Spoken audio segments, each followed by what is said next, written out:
कृष्ण पृष्ठाय भूतले श्रीमते भक्ति वेदांत स्वामिनिति नामिने नमस्ते सरस्वती देवे गौरवाणी प्रचारिणे निर्विशेषा शून्यवादी पाश्चात्य देश तारिणे गुरवे गौरचंद्राय राधिकाय तदालये कृष्णाय कृष्ण भक्ताय तद्भक्ताय नमो नमः। ओम नमो भगवते वासुदेवाय। ओम नमो भगवते वासुदेवाय।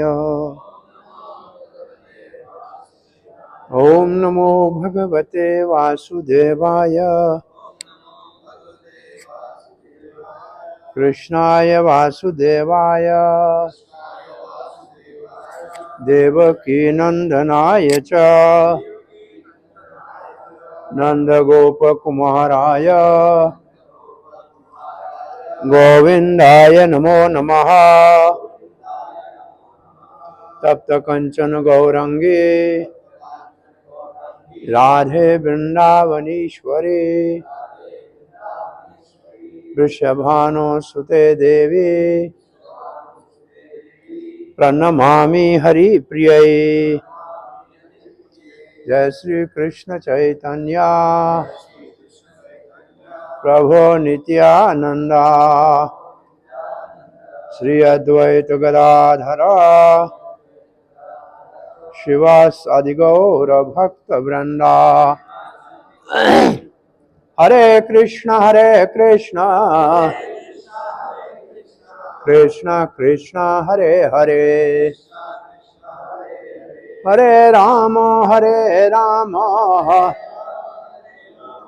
राम राम हरे हरे। हरे कृष्णा श्री श्री राधा गोविंद धाम इस्कॉन अहमदाबाद में प्रातः श्री राधा अष्टमी के उपलक्ष्य में आयोजित राधा तत्व की कथा के श्रवण के लिए जो श्रद्धालु आप सब पधारे हैं, आपका हार्दिक स्वागत करते हैं।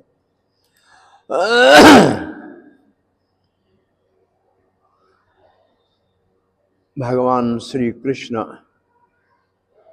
अपने ही आनंद और उल्लास के लिए अपने ही श्री अंग से अपने ही स्वरूप के रूप में शक्ति स्वरूपा रस मूर्ति कृष्ण क्रीड़ा का धाम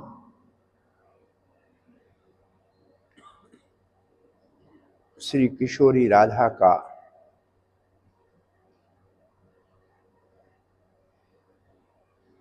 प्रकट्य होता है। और इस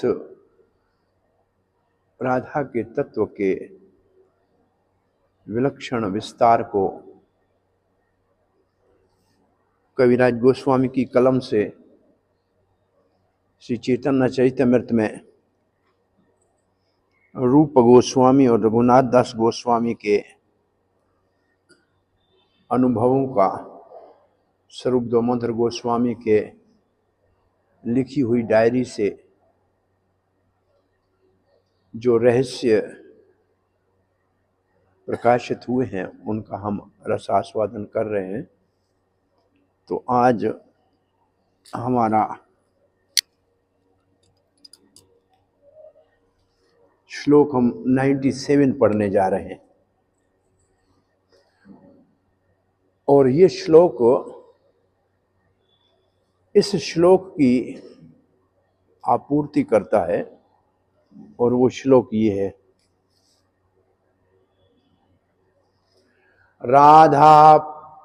राधा पूर्ण शक्ति कृष्ण पूर्ण शक्तिमान दुई वस्तु भेद नाई शास्त्र प्रमाण। अब ये सिद्धांत स्थापित किया जा रहा है, राधा पूर्ण शक्ति। उस पूर्ण शक्ति को हम भागवत भक्तों के लिए राधा पूर्ण भक्ति भी है। राधा की कहते हैं भक्ति नैपुण्य, भक्ति की शिखर की निपुणता की मूर्तिमान स्वरूप है। तो वास्तव इसका अर्थ ये हुआ कि राधा पूर्ण शक्ति का ही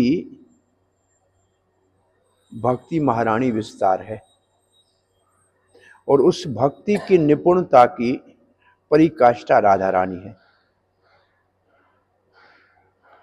कृष्ण पूर्ण शक्तिमान अवतारी है, सब अवतारों का स्रोत है, आदि पुरुष है, वो शक्तिमान है।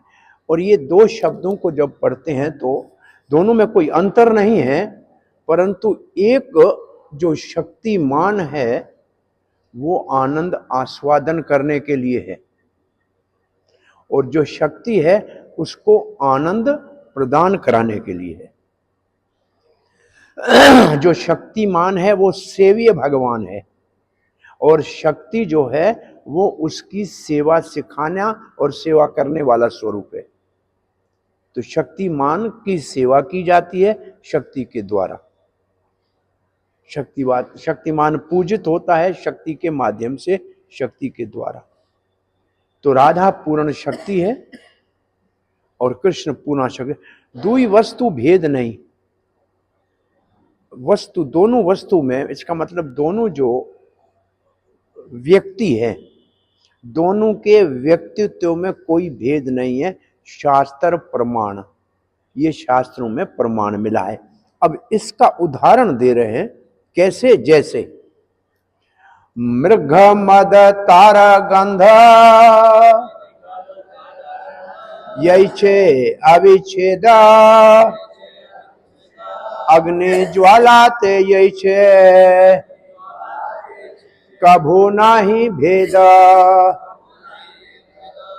पहला उदाहरण देते हैं, जो कस्तूरी मृग में होती है वो कस्तूरी मृग से अलग नहीं की जा सकती। मृग और कस्तूरी साथ रहते हैं, ऐसे अग्नि और ज्वाला साथ रहते हैं, ये दोनों उससे अलग नहीं हो सकते हैं। और चांद से चांदनी अलग नहीं हो सकती। ये मानो तीन उदाहरण समझ लें। चांद से चांदनी की बात श्रीमद् भागवत के पहले स्कंद के 7वें अध्याय में, जहां व्यास देव नारद जी की प्रेरणा से सरस्वती के तट पे ध्यान में पूर्ण पुरुष भगवान को देखा तो उनकी सारी शक्तियों को देखा। वहां लिखा है भगवान के पीछे उनकी माया शक्ति थी, जो उनकी छाया की समान उनके अधीन थी, और फिर सारे जीव तटस्थ शक्ति माया की जाल में फंसे हुए थे। तो वहां अंतरंग शक्ति का वर्णन नहीं है। तो वहां प्रभुपाद जी लिखते हैं, अंतरंग शक्ति तो भगवान के संग ऐसे होती है जैसे चांद के संग चांदनी। जैसे हम वृंदावन में जाते हैं, राधा रमन मंदिर में राधा रमन जी है अकेले, लेकिन पास में राधा नाम लिखा हुआ, राधा एक रखा हुआ आसन के ऊपर राधा नाम रख के रखा हुआ है। बांके बिहारी में अकेले बांके बिहारी है, तो कभी नहीं समझना चाहिए कि वो अकेले, हमेशा राधा उनके संग होती है, चाहे हमको दिखे न दिखे। जैसे जगन्नाथ है, जगन्नाथपुरी में भगवान जगन्नाथ है, तो चैतन्य महाप्रभु राधा भाव में है, तो बिना राधा के जगन्नाथ की उपासना तो नहीं करेंगे। तो क्या जगन्नाथ में राधा है क्या? जगन्नाथ अष्टकम का एक लाइन पढ़ो, राधा आलिंगन सुखो, ये लाइन है ना। और जगन्नाथ के रंग को देखो, उनके मुख का रंग कैसा है? काला, सांवला है। उनके हाथों का रंग कैसा है? जगन्नाथ जी के हाथ सफेद होते हैं, गोरे होते हैं, पीले होते हैं। वो काले क्यों नहीं है? भी काले होने चाहिए ना, पूरे का पूरा जगन्नाथ का विग्रह काला होना चाहिए ना। हाथ काले क्यों नहीं है? क्योंकि राधा रानी का आलिंगन किया हुआ, ये राधा रानी के हाथ निकले जैसे। राधा रानी जगन्नाथ के साथ है, परंतु क्योंकि बलराम जी और सुभद्रा है इसलिए दिखती नहीं है, दिखती नहीं है, लेकिन है। तो सीधा लिखा है राधा आलिंगन सुखो। ये मैं समझता हूँ पांचवा शायद जगन्नाथ अष्टकम का छठा है। तो इसका अर्थ है कि राधा रानी सदा कृष्ण के संग होती है, कहीं भी उनसे अलग नहीं होती है। ये दो उदाहरण जो दिए गए हैं इस बात का प्रमाण है, क्योंकि बिना राधा के, जैसे रसिक भक्त के राधा के बिना कृष्ण आधा है, राधा के बिना कृष्ण आधा है, इसलिए राधा का कृष्ण के साथ। इसलिए भगवान को जब कहते हैं आत्मा राम है तो कहते हैं आत्मा यस्य आत्मा राधा स आत्मा राम। जिसकी आत्मा राधा है वो जो है आत्मा राम है। तो भगवान की आत्मा राधा है, इसलिए आत्मा राम भगवान को कहते हैं। आपत काम, तो भगवान की सारी कामनाएं पूरी तो राधा रानी करती है, इसलिए आपत काम है। कल हमने देखा था कामनी शब्द का अर्थ इच्छा पूरी करती है, राधा कृष्ण की सारी इच्छा पूर्ति करती है। तो उस दृष्टि से राधा रानी जो है कृष्ण के संग सदा है। राधा कृष्ण आइछे सदा एक ही स्वरूप,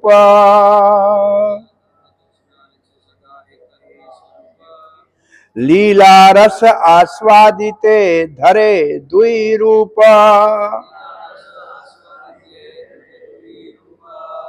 वैसे दोनों एक ही स्वरूप है, परंतु लीला के लिए एक से दो और फिर अनेक हो गए हैं। इसका अर्थ है पहले कृष्ण अकेले थे आदि पुरुष गोलोक में, फिर जब उनको हृदय में लीला क्रीड़ा करने का संकल्प उदित हुआ तो राधा रानी का प्रकट्य हुआ। जब सृष्टि करने का संकल्प हुआ तो बलराम जी का प्रकट हुआ। तो इसका अर्थ है दो संकल्प भगवान के आदि पुरुष के होते हैं, एक अपने रसास्वादन का और एक जीवों के ऊपर करुणा करने का, सृष्टि करना। तो सृष्टि के लिए बलराम जी को प्रकट करते हैं और अपनी क्रीड़ा के लिए राधा रानी का प्रकट होता है। तो दोनों ही भगवान की करुणा कृपा है, क्योंकि जीव कृष्ण की सेवा को मात्र राधा रानी की अनुमति से, आशीर्वाद से, अनुग्रह से प्राप्त कर सकते हैं। इसलिए ये भगवान का दोनों प्रकार से विस्तार जीवों के हित के लिए है। नहीं तो राधा कृष्ण के साथ है ही तो उनको उसकी आवश्यकता है नहीं। ये लीला भी इसलिए करते हैं कि हम बैठ के इन लीलाओं का श्रवण करें।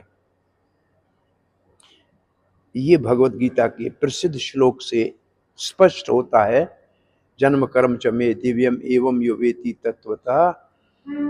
ये भगवत गीता का सबसे महत्वपूर्ण श्लोक है कि ये भगवान की दिव्य लीलाओं का जब हम श्रवण वर्णन करते हैं, उसको समझते हैं अपने जीवन में, तो फिर हमको भगवत धाम में भगवान के सानिध्य का सौभाग्य प्राप्त होता है। श्री गौर निताय की जय। श्री कृष्ण राधा गोविंद देव श्रीनाथ जी गोपाल की जय। सीताराम लक्ष्मण हनुमान की जय। श्री प्रभुपाद की जय। सो राधा कृष्ण ऐसे सदा एक ही स्वरूप, ये दो नहीं है। उस दिन क्लास के बाद कुछ भक्तों के संग चर्चा में ये बात आई थी, अब सबके सामने उसको पुनः आवृत्ति कर रहे हैं। जब कलकत्ता में हमारा केंद्र हुआ करता था आरंभ के दिनों में, तो एक जमींदार का घर किराए पे लिया हुआ था, उसमें मंदिर चलता था। और वो जमींदार जो था वो चैतन्य महाप्रभु का बहुत प्रेमी भक्त था। तो उस वक्त प्रभुपाद जी के पहले शिष्यों में एक अच्युतानंद स्वामी थे, सन्यासी थे, जो गौड़िया मठ के सारे मंदिरों में रहे, बंगाली भाषा सीखे। और पहला जो पुस्तक हमारा गौड़िया जो भजन है, सांग बुक जो है, ये अच्युतानंद स्वामी ने छापा था।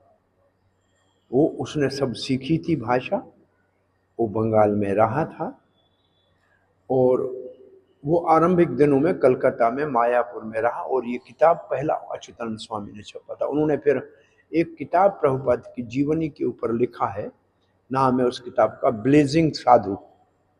आपने देखा है ये ब्लेजिंग साधु? उस किताब में प्रभुपाद को नृत्य करते हुए दिखाते हैं। वो कहता है जो कीर्तन में नृत्य नहीं कर सकता है वो साधु हो ही नहीं सकता है। तो ब्लेजिंग साधु के नाम से पुस्तक उन्होंने लिखा था। तो उनको उस लैंडलॉर्ड ने, घर के मालिक ने अच्युतानंद को कहा कि वो बच्चे उस वक्त 18-20 साल के थे, सारे कोई नौजवान ही थे, वो वृद्ध था। वो कहने लगा देखो दूध अलग होता है, चीनी अलग होती है, दोनों को जब मिलाया जाता है तो रसगुल्ला बनता है। तो रसगुल्ला तो दोनों से अच्छा हुआ ना, रसगुल्ला बहुत स्वादिष्ट है। ऐसे ही राधा और कृष्ण होते हैं, और दोनों जब मिलके एक हो जाते हैं तो रसगुल्ले की तरह चैतन्य महाप्रभु बहुत महामदनीय मीठा हो जाता है। ये उनका सिद्धांत था, उनका ये मानना था। तो अच्युतानंद जी को समझ में नहीं आई बात। प्रभुपाद जी के पास आके कहने लगे श्री प्रभुपाद, ये जो हमारा मालिक मकान है वो कह रहा है कि दूध और चीनी से रसगुल्ला बनता है, ऐसे राधा कृष्ण से चैतन्य महाप्रभु बनते। प्रभुपाद ने कहा सही है, उचित है, ऐसे लिखा है, राधा कृष्ण आइचे सदा एक ही स्वरूप। तो फिर अच्युत ने कहा दोनों में पहले कौन, रसगुल्ला के दूध और चीनी?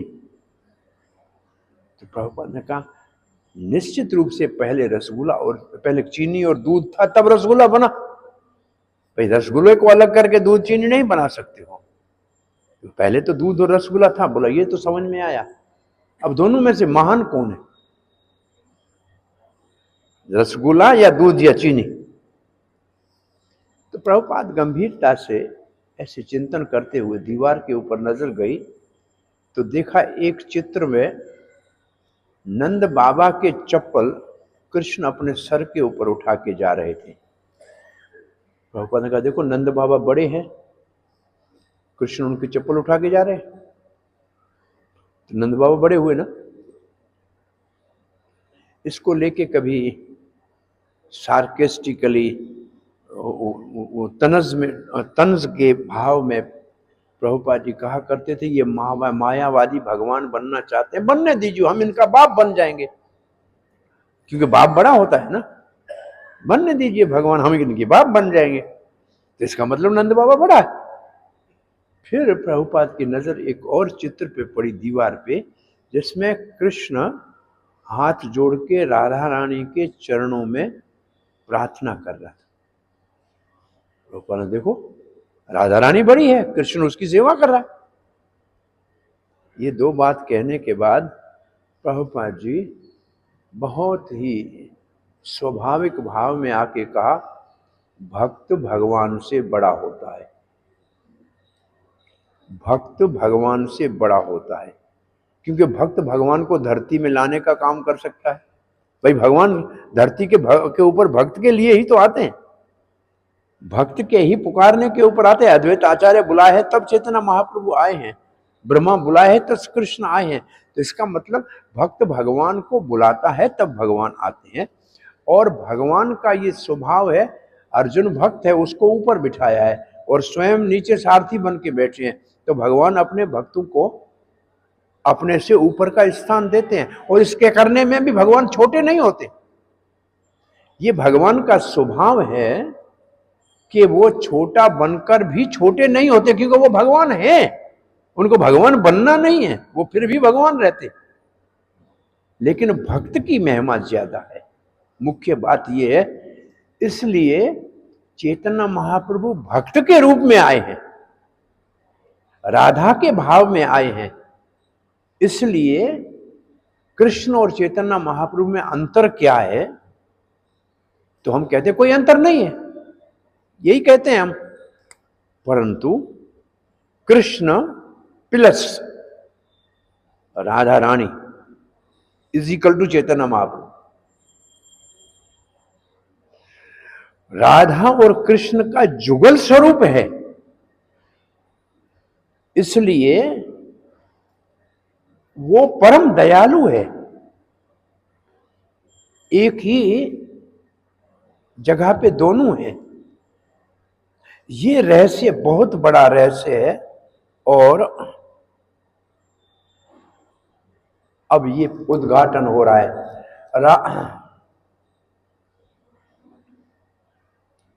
प्रेम भक्ति सिखाई ते आपने अवतारी,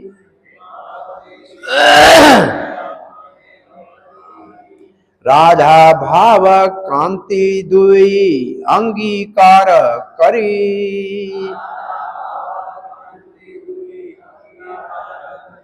श्री कृष्ण चैतन्य रूप कैला अवतार,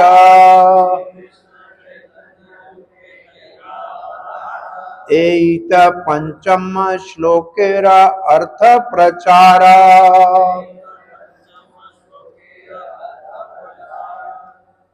प्रेम भक्ति सिखाई थे, प्रेम भक्ति को सिखाने के लिए। प्रेम पांचवा पुरुषार्थ है, धर्म अर्थ काम मोक्ष के बाद प्रेम है। सो पांचवें पुरुषार्थ प्रेम को सिखाने के लिए आपने अवतारी, स्वयं भगवान श्री कृष्ण पुनः अवतार लेने के लिए तैयार हुए। तब उन्होंने राधा भाव कांति, दो चीजें, राधा का भाव और राधा का रंग, कांति का मतलब रंग, राधा का भाव और राधा के रंग को अंगीकार किया। राधा भाव क्या है? सदा ही कृष्ण की सेवा के लिए सब कुछ करते हैं, मात्र कृष्ण की सेवा के लिए। कृष्ण की प्रसन्नता ही उनका मुख्य उद्देश्य है। और राधा का रंग धारण किया, क्योंकि वो रंग कृष्ण प्रेम देने का है। आए क्यों है? प्रेम भक्ति देने के लिए, और वो प्रेम भक्ति का रंग है, इसलिए उस रंग को स्वीकार किया और श्री कृष्ण चेतना के रूप में अवतार लिया। ये 14 में से पांचवें श्लोक का अर्थ है चेतना चैतन्यामृत का।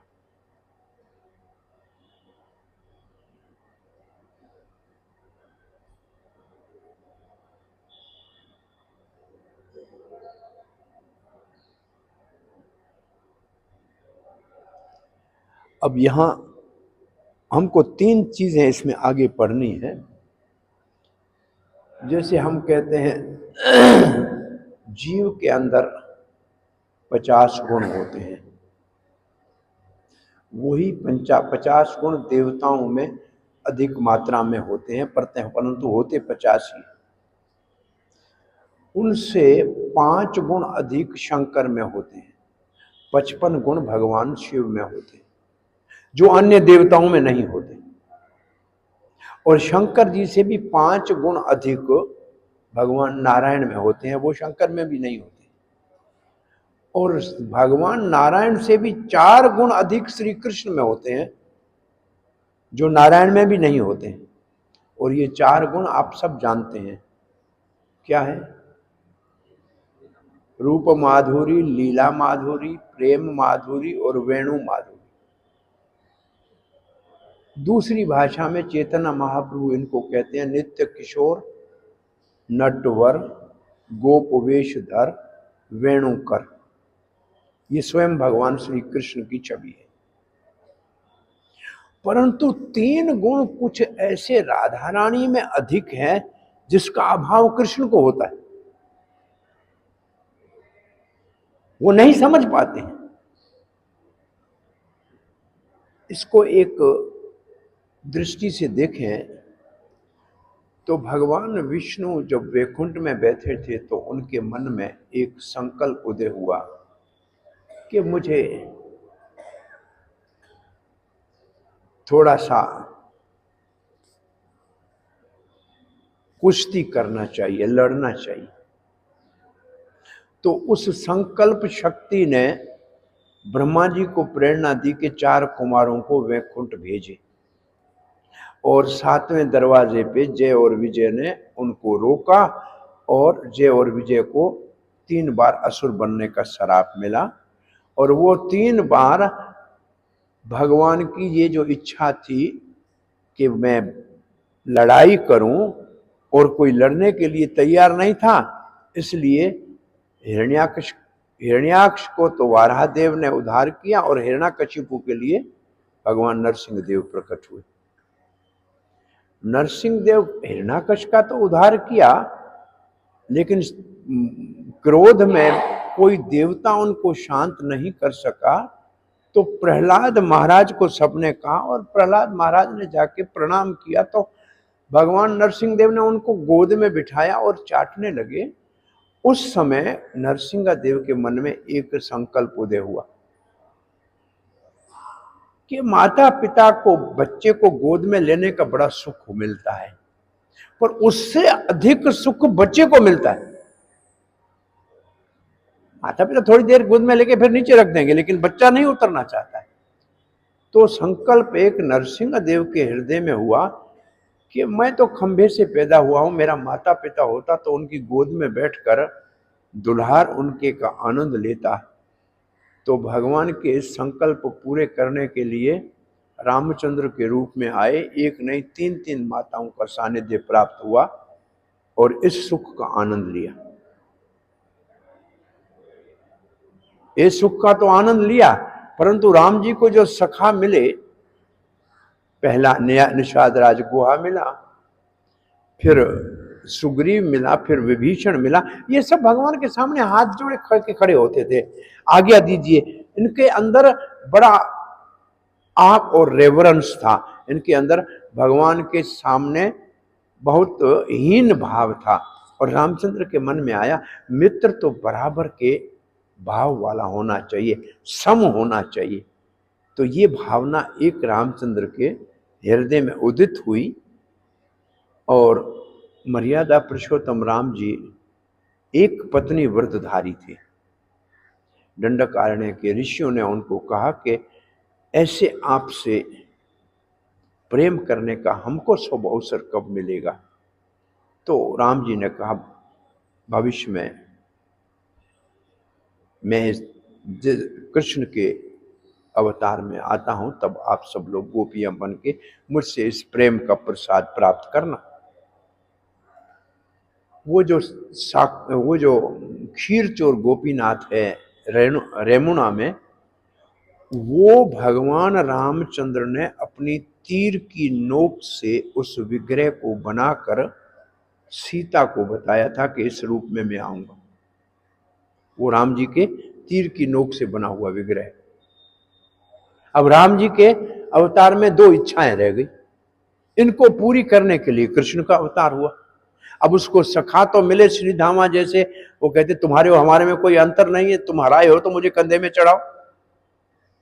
सखा करे कंध आरोपण, ये सारा इसी के आगे वाले हमने श्लोक लिया है, इससे आगे वाले श्लोक में ये लिखा है। और माता पिता मिला जो कान पकड़ रहे हैं,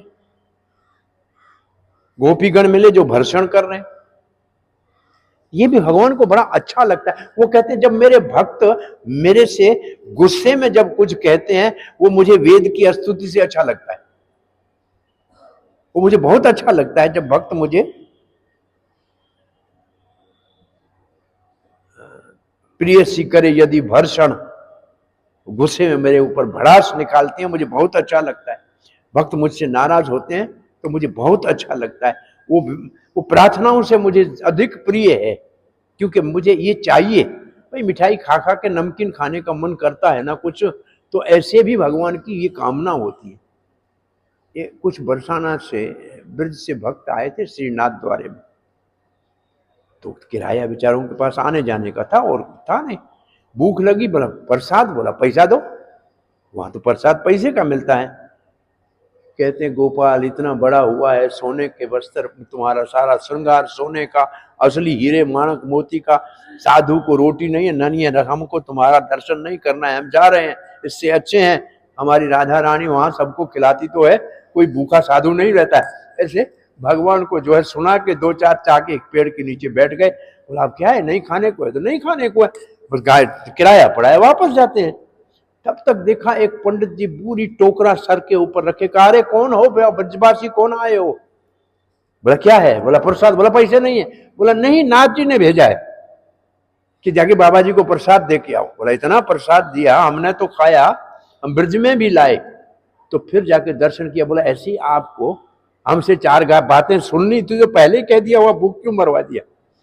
तो भगवान को कभी कभी ऐसे भक्तों का, श्री कृष्ण भगवान द्वारका में थे, भीमसेन मिलने को गए तो दरबार ने कहा रुक जाओ, भगवान अब भोजन कर रहे हैं। भीमसेन कहते भोजन कर रहे हैं, मैं बड़ा हूं, मैं मुझे खिलाने से पहले कैसे खा सकते हैं? एक बार कहा अरे अब जाना है? बोला नहीं जा, थोड़ा रुकिए। गुस्सा आया, बोला कौन, क्या हो गया है? छोटा भाई है, मैं आया हूं मेरा, और गुस्सा ऐसा किया, क्या हो गया? कन्हैया ऐसे करता है, ऐसे करता है। भगवान हंसने लगे। बोला ये क्या है? बोला कुछ नहीं खाया है, यहाँ सब द्वारकाधीश करके द्वारकाधीश कर कर करके मेरे कान पक गए थे, मैं सोच रहा था कोई डांटने वाला आए, तुम बड़े भाई है, तुम्हारे मुख से ये सुनने की इच्छा थी, अब बैठो भोजन कर दे। तो ये भी भगवान की एक कामना होती है। तो कृष्ण अवतार में सखा तो ऐसे मिले, और प्रेयसी भी अनंत मिली, बहुत स्वकीय प्रेम के लिए भी मिली, परकीय प्रेम के लिए भी मिली। परंतु फिर कृष्ण अवतार में कुछ राधा रानी के ऐसे विशेष गुण थे जो कृष्ण को समझ में नहीं आए। अरे वो सर्वज्ञ है भगवान, उसको राधा रानी के कुछ गुण समझ में नहीं आए। एक तो ये समझ में नहीं आया कि मेरे रूप में क्या आकर्षण है, मेरे रूप में क्या आकर्षण है। स्वयं भगवान श्री कृष्ण जब खंभे में अपना प्रतिबिंब देखते थे तो कहते थे बहुत सुंदर है, अगर मैं राधिका होती तो इसी से विवाह करती, अपने को बोलते थे, कितना सुंदर दिख रहा है। तो भगवान की सुंदरता क्या है, रूप माधुरी जो है, लावण्य है, उसका भगवान को तो पता नहीं है। जो उस रूप का रस लेता है उसी को पता है। और दूसरा, क्या सुख मिलता है मुझसे मिलके राधा रानी को, वो तो मैं नहीं जान सकता हूं, राधा रानी जान सकती। और ये भी कृष्ण के पास इसका भी अनुभव नहीं है। तो कृष्ण के अवतार में कुछ ऐसी चीजें राधा रानी में विशेष हैं जो कृष्ण भी जान नहीं पा रहे हैं। उसके अनुभव करने के लिए वो राधा के भाव और कांति को अंगीकार करते हैं। इसका मतलब अर्थ ये हुआ कि राधा रानी के कुछ विशेष गुण हैं जो कृष्ण को आकर्षण करते हैं, इसलिए कृष्ण आकर्षणी राधा है। तो अब चैतन्य महाप्रभु अवतारेरा एक आई छे मुख्य बीज,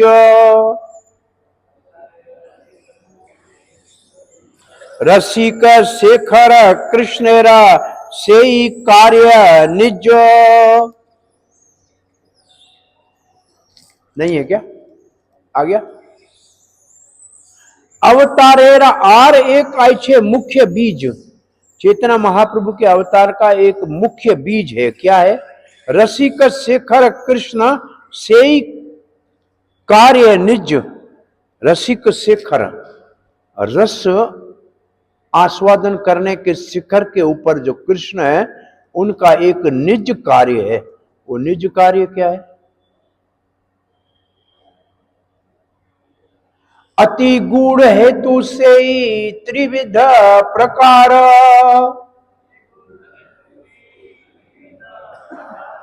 दामोदर स्वरूप हईते यहर प्रचार।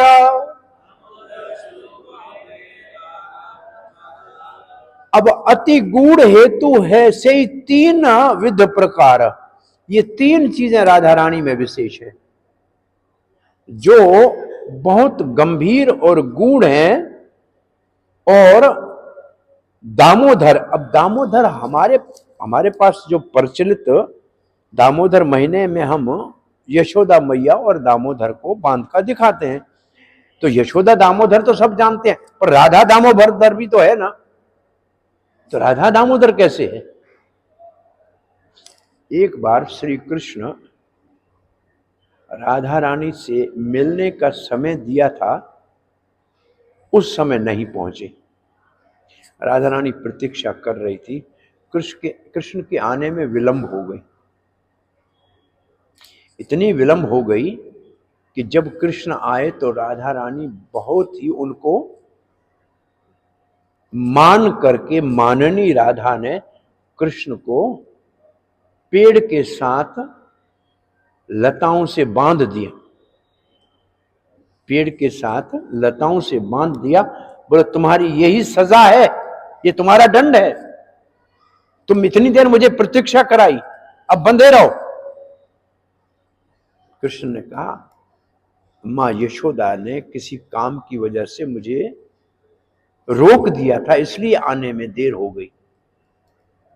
बोला अच्छा, मां यशोदा ने रोका था तो खोल देती हूं।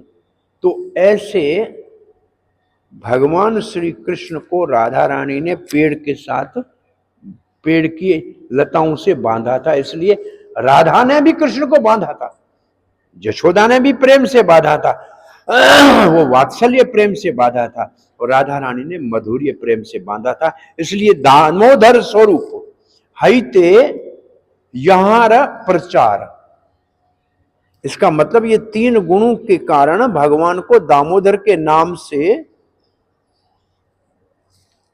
भगवान दामोदर ने इन तीन कारणों को प्रकाशित किया है। और इसका बताया किसने हमको? ललिता ने, जिसका अवतार स्वरूप गोस्वामी है। स्वरूप गोसाई प्रभुर अति अंदर अंग,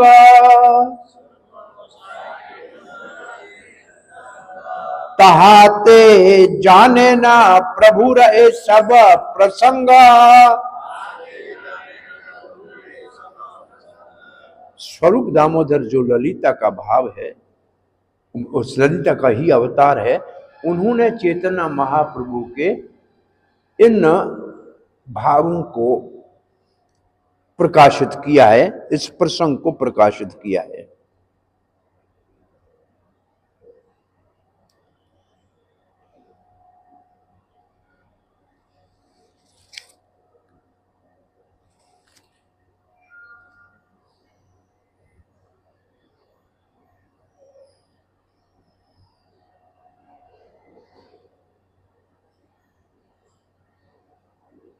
अब प्रभुपाद जी तात्पर्य में दामोदर, स्वरूप दामोदर की कथा लिख रहे हैं कि स्वरूप दामोदर पहले पुरुषोत्तम नाम से था भट्टाचार्य, वो बनारस में जाके ब्रह्मचारी बने, उनका नाम स्वरूप दामोदर हुआ, दामोदर स्वरूप हुआ।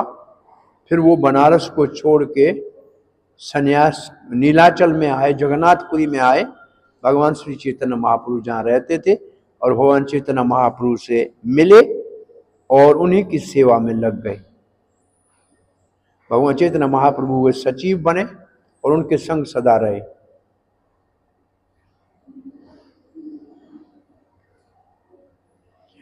और वो चैतन्य महाप्रभु के जो भी राधा के भाव में उनके उद्गार होते थे, वैसा ही कोई भागवत से श्लोक पढ़ते थे या गीत गाते थे।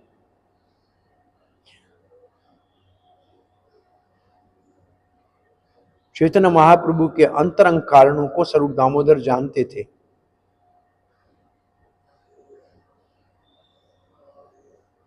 और स्वरूप दामोदर को ललिता देवी का से पहचान है उनकी, और वो राधा रानी का पहला विस्तार है। राधा रानी से पहले ललिता देवी ने प्रकट होती है।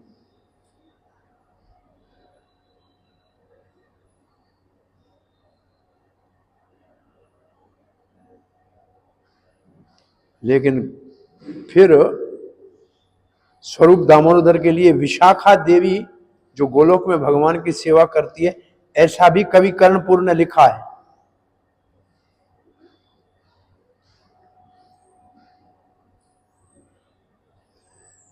इसके लिए प्रभुपाद ने कह दिया राधा रानी का विस्तार है, और इसलिए स्वरूप दामोदर चैतन्य महाप्रभु के भाव को जानता है।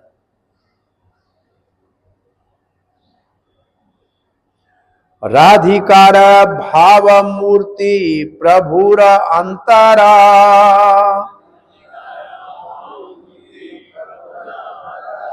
से भावे सुख दुख उठे निरंतर।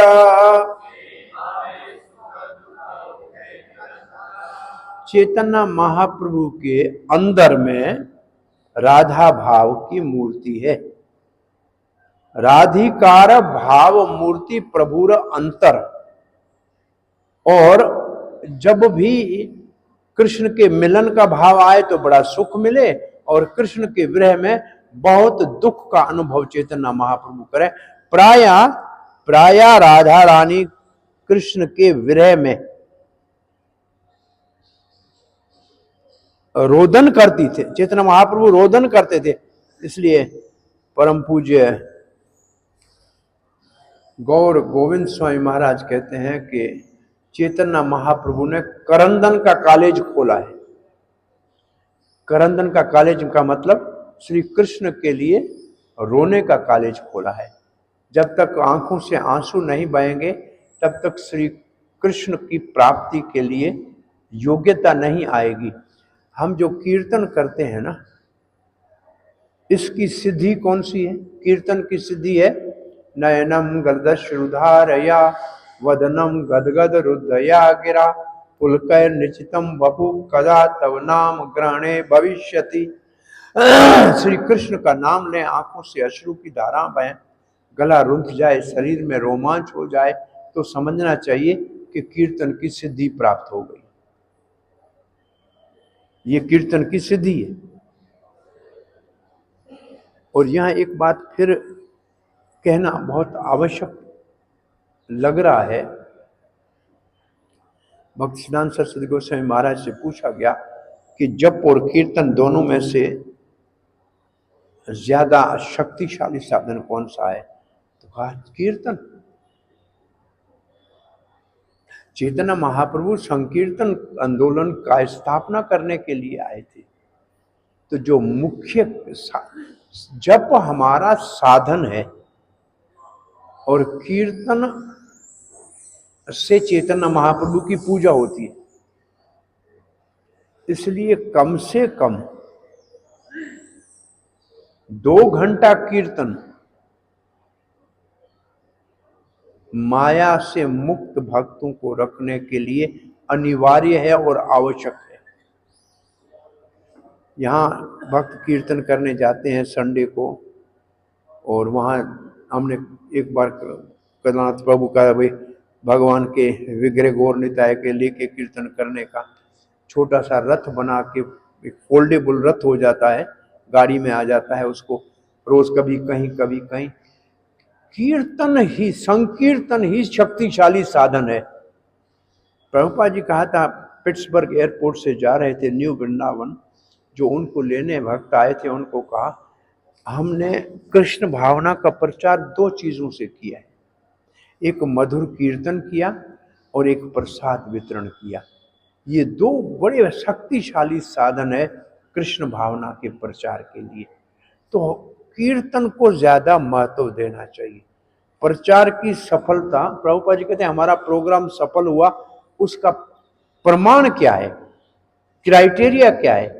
बोले 2 चीजें, लोगों ने कीर्तन किया और पुस्तक लिया। हमारा कोई भी प्रोग्राम सफल तब माना जाएगा जब कीर्तन, 2 महाप्रभु का कीर्तन के जो उड़ने के 2 पर हैं, हरिनाम संकीर्तन और पुस्तक वितरण। जो हमारा प्रोग्राम है उसकी सफलता का नापदंड भी ये है कि कितने लोगों ने कीर्तन किया और कितने लोगों ने पुस्तक लिया। तो इसलिए ये हमारा संकीर्तन सबसे महत्वपूर्ण और सबसे मुख्य साधन है। और ऐसे मतलब हमको पूरी दुनिया में भ्रमण करते हुए ऐसा अनुभव हो रहा है कि संकीर्तन आस्ते आस्ते कम हो रहा है, इसलिए कीर्तन मेला करने की आवश्यकता आ गई। कीर्तन मेला क्या, रोज ही कीर्तन होता था, मेला क्या करने का। लेकिन मेला इसलिए करना पड़ गया कि हम मैले हो गए, हमसे कीर्तन हो नहीं रहा है। मैले इसलिए मैं कहता हूं चेतो दर्पण मार्जन तो कीर्तन से होता है। परम विजय से श्री कृष्ण संकीर्तन जो चित्त का दर्पण करता है, दर्पण को मैल उतारता है, तो मैल बढ़ गया इसलिए मेले होने लग गए, पहले इसकी जरूरत नहीं थी।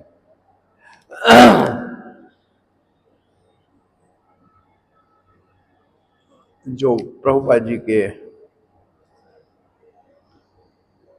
कीर्तन का, जिनके कीर्तन को प्रभुपाद जी कहते हैं ये वैकुंठ से आया था, विष्णु जन स्वामी 8 घंटे रोज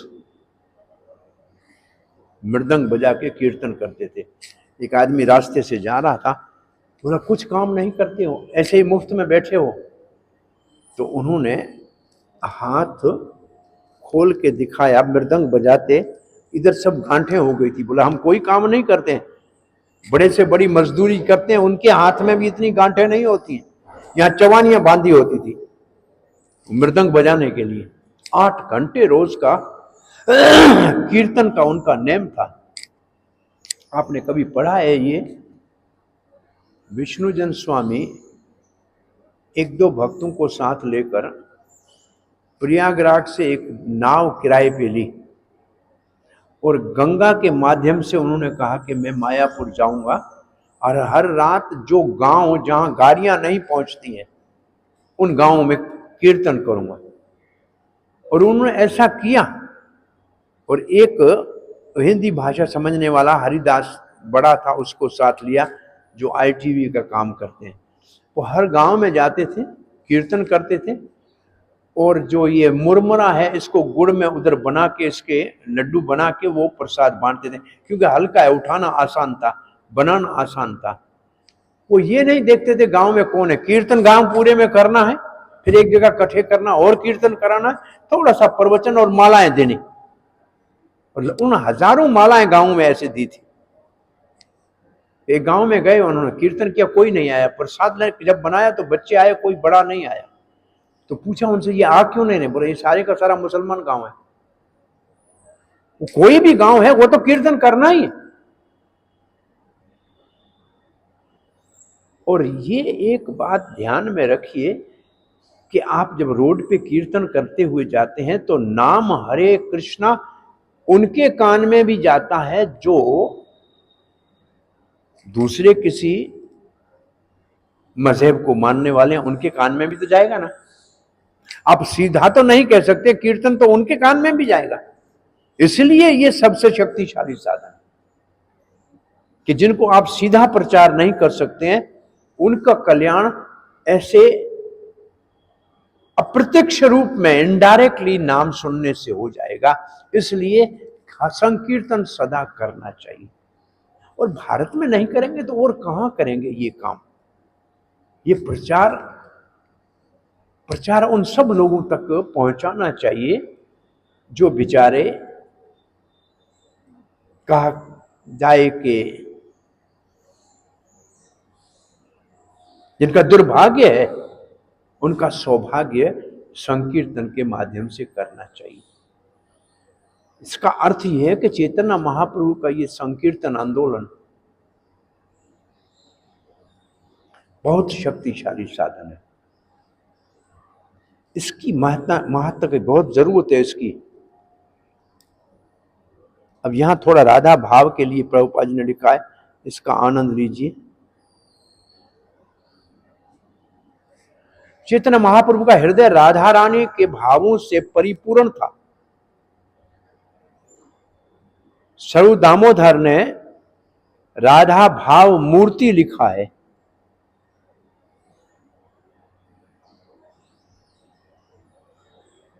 अब प्रभुपाद जी कहते हैं जो भौतिक इंद्रिय तृप्ति में लगा है वो राधा भाव को नहीं समझ सकता। राधा के भाव को समझना बहुत मुश्किल है। इसलिए राधा भाव को समझने के लिए इंद्रिय तृप्ति से मुक्त होना पड़ेगा। इसलिए गोस्वामी ही इस भाव को समझ सकते हैं। तो इसलिए स्वरूप गोस्वामी ने, जिन्होंने अपने इंद्रियों को वश में किया है, वो ही इस भाव को समझ सकते हैं। और क्या भाव है राधा रानी का? माधुर्य उज्जवल भाव की मूर्तिमान स्वरूप है। 5 रसों में सर्वोपरि रस की स्वामिनी है।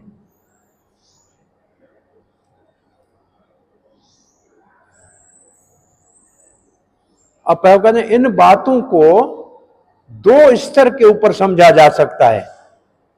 एक बहुत उच्च स्तर है,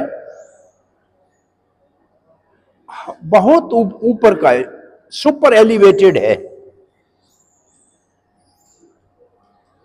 एक जो है भगवान के प्रेम का द्वारका में दर्शन है, वो उच्च स्तर का है। परंतु उससे भी उच्च स्तर का वृंदावन में है।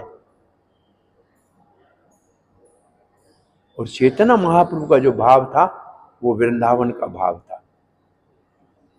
राधा रानी का भाव वृंदावन में है, द्वारका में नहीं है।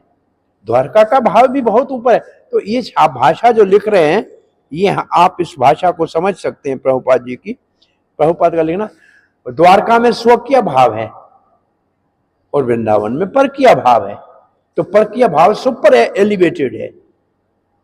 चैतन्य महाप्रभु के जीवन से बुद्धिमान व्यक्ति शुद्ध भक्ति को समझ सकते हैं। और वो शुद्ध भक्ति क्या है?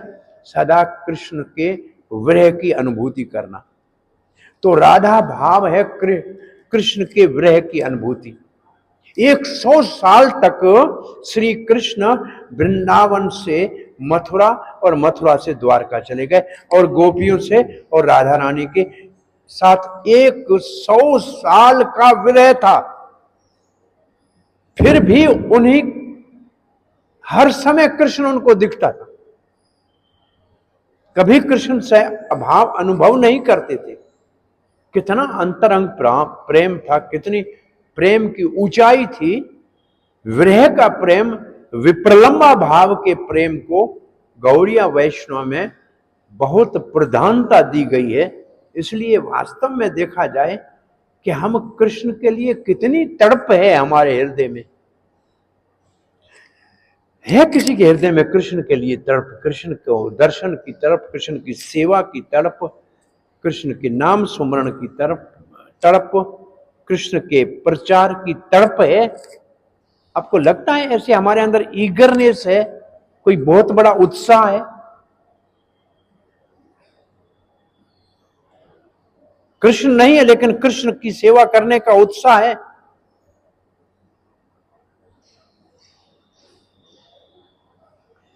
संभोग और कहते मिलना और बिछड़ना, और ये बिछड़ते हुए फिर मिलना और फिर बिछड़ना, ये एक अद्भुत प्रेम की परिकाष्ठा है जिसका अनुभव वही कर सकते हैं जो इस चैतन्य महाप्रभु के भाव को समझ सकते हैं। अब देखो एक लाइन कहते हैं, शेष लीला प्रभु कृष्ण विरह उन्माद,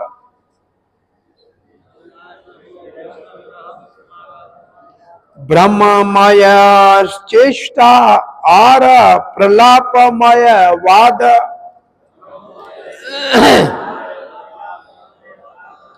शेष लीला का मतलब है अंत लीला। चैतन्य चैतन्य के 3 भाग हैं। चैतन्य महाप्रभु के सन्यास लेने तक पहले 24 साल को आदि लीला कहते हैं। सन्यास के बाद 6 वर्ष भ्रमण जो किया भारत में, दक्षिण भारत में और उत्तर भारत में, उसको मध्य लीला कहते हैं। और 18 वर्ष जो चैतन्य महाप्रभु जगन्नाथपुरी में रहेंगे उसको शेष लीला कहते हैं। वो अंत्य लीला है। उसमें चैतन्य महाप्रभु कृष्ण के विरह के उन्माद में रहते थे। ब्रह्ममय चेष्टा, ब्रह्ममय चेष्टा का मतलब कृष्ण नहीं है लेकिन कृष्ण समझ के उसको जाके आलिंगन करना। भाई समुद्र के रंग का सांवले को कृष्ण समझ के नीले को उसी के अंदर कूद जाना, ये ब्रह्म चेष्टा है। और प्रलापमयवाद, ये प्रलाप, जल्प, विजल्प, ये 8 प्रकार का उन्माद होते हैं। उसमें एक जो है प्रलाप है, मयवाद है। और जो राधा रानी का भ्रमर गीत में कोई 8 या 10 श्लोक है, उसमें 8 के 8 पूरे हैं।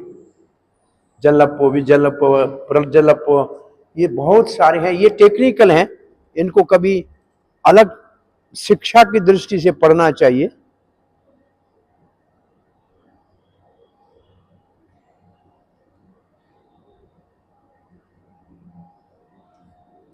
राधिकार भाव यही उद्धव दर्शने से भावे मत प्रभु रहे रात्रि दिने।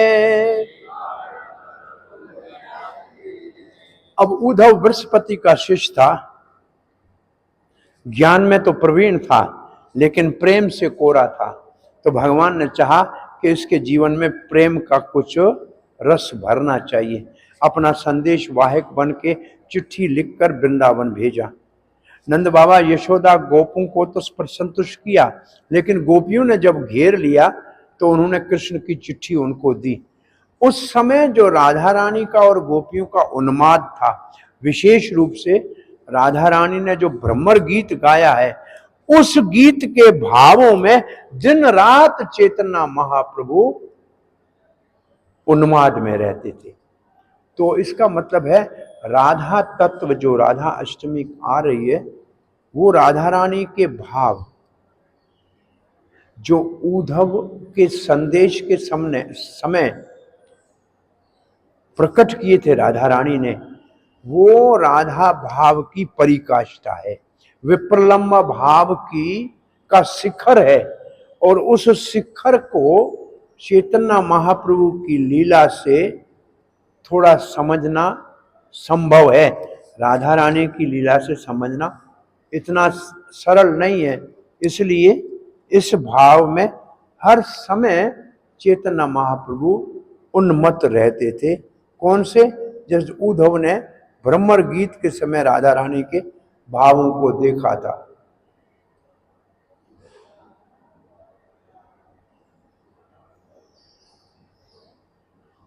रात्रे प्रलाप करे स्वरूप कंठ धरी,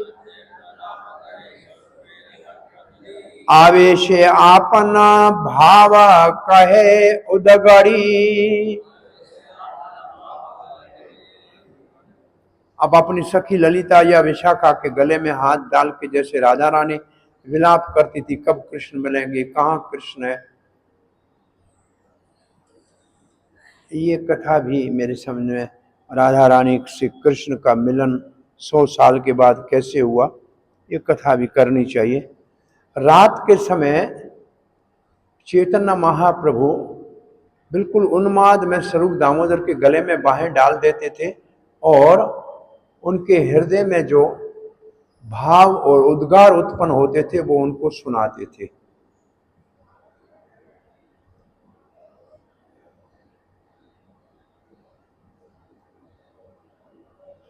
ये भी यही भाव उठे प्रभुरा अंतरा, से गीति श्लोक सुख देने दामोदरा। जैसा महाप्रभु का मुख से उद्गार उत्पन्न हो, बिल्कुल उसी से मिलता हुआ भागवत से या अन्य शास्त्रों से स्वरूप दामोदर गीत गाते थे या श्लोक कहते थे, जो बिल्कुल उससे मिलता था, जिससे चैतन्य महाप्रभु को बहुत संतुष्टि होती थी।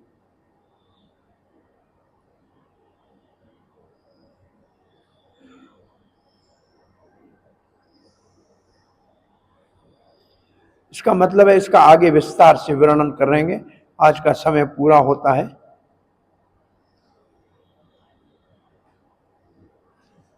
आगे भगवान की इच्छा से रात को कथा करेंगे।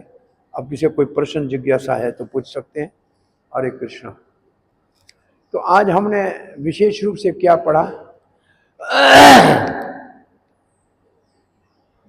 कि 3 विशेषताएं ऐसी राधा रानी में है जिनको जानने के लिए कृष्ण को चैतन्य महाप्रभु का अवतार लेना पड़ा। और चैतन्य महाप्रभु की लीलाओं से राधा रानी के भाव को समझना थोड़ा सा आसान है। सीधा राधा रानी के भाव को समझना उसका स्तर हमारा नहीं है, क्योंकि हमारा अभी तक भी विचार स्त्री पुरुष के भाव का बहुत ही प्रगाढ़ है। और चैतन्य महाप्रभु के अंदर इन भावों को समझने में इस भाव के दोष से बच जाएंगे। ये भाव का दोष राधा रानी के चिंतन के समय तो होना संभव है, लेकिन महाप्रभु के भावों में इस चिंतन से मुक्त है। इसलिए महाप्रभु के माध्यम से राधा रानी के भावों को समझना अति आवश्यक है। अब कल, आज कौन सी तारीख है? कल राधाष्टमी, परसों। तो राधा के जन्म की कथा परसों सुबह करेंगे, और कल कुछ राधा रानी की लीलाएं, ये तो हो गया। अब 3 मुख्य क्या राधा रानी के गुण हैं जो कृष्ण को नहीं समझ में आते हैं, उसको स्पष्ट करेंगे। और फिर राधा रानी की कुछ विशेष लीलाएं, और जिन लीलाओं का रसास्वादन करने से हमारे को कृष्ण भक्ति में सहायता मिले, उसका वर्णन करेंगे। हरे कृष्ण। कोई प्रश्न, जिज्ञासा? हरे थैंक यू। श्रीमती राधा रानी की कृपा के बिना कृष्ण की कृपा संभव है। राधा रानी की कृपा के बिना कृष्ण के चरणों की सेवा संभव ना संभव है। असंभव। ठीक है। तो हम किस प्रकार से